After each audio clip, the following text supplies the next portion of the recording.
সুপ্রিয় দর্শক, daily live news 24 আপনাদের স্বাগত জানাচ্ছি। আমি নাজদিন। আপনারা জানেন ঢাকা দক্ষিণ সিটি কর্পোরেশনের নির্বাচনের আর বেশি দিন সময় বাকি নেই। খুব শীঘ্রই অনুষ্ঠিত হতে যাচ্ছে পুনরায় ঢাকা দক্ষিণ সিটি কর্পোরেশন নির্বাচন। আমরা বিভিন্ন ওয়ার্ডের পরিক্রমা করছি, সেই ওয়ার্ডগুলিতে যাচ্ছি, কি কি কার্যক্রম করছেন সেই জনপ্রতিনিধি।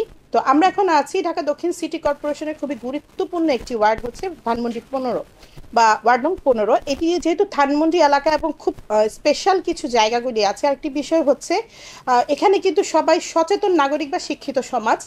তো যিনি জনপ্রতিনিধি এখানকার, জনাব রফিকুল ইসলাম বাবলা, তিনি কি কি কার্যক্রম করেছেন আমরা বিগত দিনে আপনাদের দেখিয়েছি। আমরা আরেকটি বিষয় এখন জানতে চাই যে একদমই শেষ সময় কি কি প্রকল্পের কাজ চলছে বা আগামীতে যদি আরেকবার সুযোগ পান তাহলে কি কাজ করবেন, চলুন তার সাথে একটু কথা বলি। আপনারা দেখছেন যে বিভিন্ন উন্নয়নমূলক কাজ হচ্ছে, বিভিন্ন রাস্তাঘাট আমাদের কাজ চলতেছে এবং আমাদের শেষ পর্যায়ে আমাদের যেহেতু আমাদের 4.5 বছর সময় শেষ, দক্ষিণ সিটি কর্পোরেশন নির্বাচন আগামী ডিসেম্বরে তফসিল ঘোষণা, জানুয়ারিতে নির্বাচন।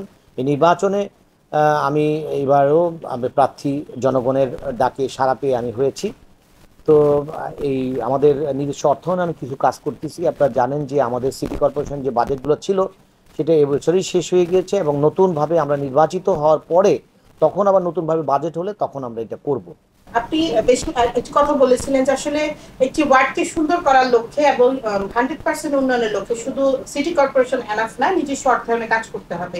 তো বর্তমানে আপনার নিজস্ব অর্থায়নে কি প্রকল্পটি চলছে?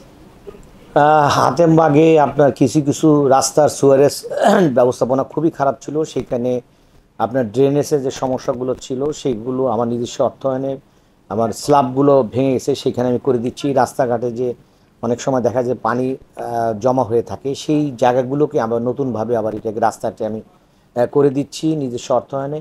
এবং অন্যরকম বিষয়টা হলো কি, কাজগুলো ধরেন সিটি কর্পোরেশনের কাউন্সিলররা যারা নির্বাচিত হয়ে আসবে তারা যদি নিজস্ব অর্থায়নে যদি কিছু না করে তাহলে জনগণের যে দাবি দাওয়াগুলো এবং আমরা যে প্রতিশ্রুতিগুলো দিয়ে থাকি সেগুলো কিন্তু বাস্তবায়ন করা সম্ভব না। কাজেই আমি মনে করি যে নিজস্ব অর্থায়নে যদি কিছু কাজ করা যায় তাহলে জনগণের কাঙ্ক্ষিত যে আমাদের রেজাল্টটা, যে আমরা জনগণকে বলি যে আমরা এইটা করে দিব সেটা করে দিব, সেটা কিন্তু সম্ভব না যদি নিজস্ব অর্থায়নে না করে। তা আমি দেখেছেন বিভিন্নভাবে, দেখেন আপনি বাঁশের ফেন্সি দিয়ে লেকটাকে সংস্কার করেছি, পাশাপাশি আমাদের ওই ধানমন্ডি 27 নম্বরে ব্রিজের অংশটাকে আমি লেক গ্রিল দিয়ে আমি এটাকে করেছি নিজস্ব অর্থায়নে। এবং এখানে ফকার মেশিনগুলো আছে যেগুলো মশক নিধনের জন্য, সেগুলো আমি কিনেছি নিজস্ব অর্থায়নে আমি করছি।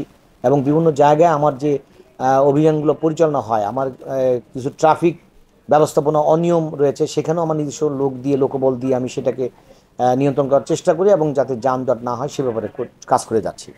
সাধারণ জনগণ বা ধানমন্ডি 15 নং ওয়ার্ডের সাধারণ মানুষের আস্থার জায়গা হচ্ছে রফিকুল ইসলাম বাবলা। এই জনপ্রিয়তাকে আসলে আইন করলেন কিভাবে? আসলে আপনারা জানেন যে আমার দাদা, বাবা এবং মামা ওনারাও এই বাংলাদেশের জন্য কাজ করে গেছেন বিভিন্ন সময় বিভিন্নভাবে। আমার মামাও ঢাকা সিটি কর্পোরেশনের ভারপ্রাপ্ত মেয়র ছিলেন, আমার বাবাও আওয়ামী লীগের ফাউন্ডার মেম্বার ছিলেন, তো আমার দাদাও যুক্ত ফ্রন্টের সময় 54 সাংসদ ছিলেন। তো একটা জিনিস আমি বলি, সেটা হলো ধরেন আমার ফ্যামিলিগত দিকটা যেটা, সেটা হলো আওয়ামী লীগের যে শুরুর কালীন সময় থেকেই তাদের যে বিভিন্ন জায়গায় অনুদান, বিভিন্ন শিক্ষা প্রতিষ্ঠান, মসজিদ, মাদ্রাসা, অসহায় মানুষকে চাকরি, এটা আমি তাদের কাছ থেকে শিখেছি এবং এই বঙ্গবন্ধুকে দেখেছি খুব কাছ থেকে।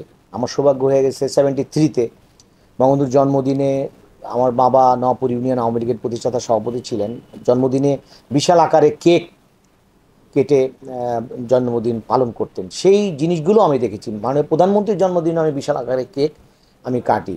ধানমন্ডিতে আপনারাও দেখেছেন, ইলেকট্রিক মিডিয়া, প্রিন্ট মিডিয়ার জনগণ দেখেছে। এবং যার কারণে মানুষের আসলে প্রতিটা মানুষের উচিত যে সাধারণ মানুষের পাশে গিয়ে দাঁড়ানো। তো আমার এই জিনিসগুলো আমি আমার বাবা মার কাছ থেকে শিখেছি, যার কারণেই আমি এত জনপ্রিয় এবং মানুষ আমাকে এত ভালোবাসে। মসজিদ, মন্দির, মাদ্রাসা, শিক্ষা প্রতিষ্ঠান এমন কোনো জায়গা নেই যে আমি ওইখানে বিচরণ না করি। তো যার কারণে আমি আমার কাজগুলোই ছোটোবেলার থেকেই, আমি ছাত্রলীগ করার থেকেই শুরু থেকেই মূল আওয়ামী লীগ, ধানমন্ডি থানা আওয়ামী লীগের জেনারেল সেক্রেটারি হওয়ার সুবাদেও আমি অনেক কাজ করেছি।